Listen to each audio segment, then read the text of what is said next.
কমিটির খেলা দেখতে চাই না। আমরা দেখতে চাই এই অভ্যুত্থান পরবর্তী বাংলাদেশে এই তদন্ত কমিটিগুলো প্রত্যেকটা ঘটনার পিছনে কোন ব্যক্তিগুলো দায়ী, কোন সিস্টেম দায়ী, কোন প্রতিষ্ঠানগুলো দায়ী, সেগুলো খুঁজে বের করে তদন্ত সাপেক্ষে তাদেরকে যেন শাস্তির আওতায় নিয়ে আসে। আর কোন চুরির খেলা দেখতে চাই না। এর সর্বোচ্চটুকু দিয়ে দাঁড়াতে হবে। তাদের ওই নিষ্পাপ সন্তানদেরকে ফিরিয়ে দেওয়ার মতো সামর্থ্য এই পৃথিবীতে আর কারো নেই।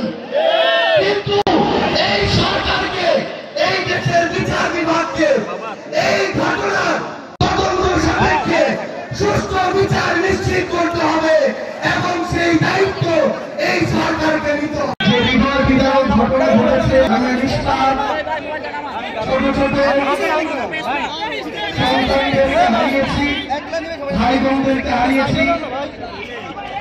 তাদের জন্য আমাদের অন্তরের অন্তঃস্থল থেকে দোয়া, যারা আমাদেরকে ছেড়ে এই পৃথিবী থেকে চলে যাচ্ছে, আল্লাহ যেন তাদেরকে জান্নাত নসিব করেন।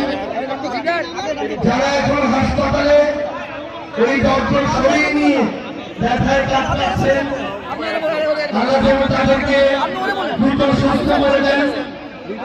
তাদের যে ব্যথা, সেই ব্যথাকে প্রশমিত করে দেন। যখন আমাদের নবী সাল্লাল্লাহু আলাইহি ওয়াসাল্লামকে আগুনে নিক্ষেপ করা হয়েছিল, আল্লাহ সেই আগুনকে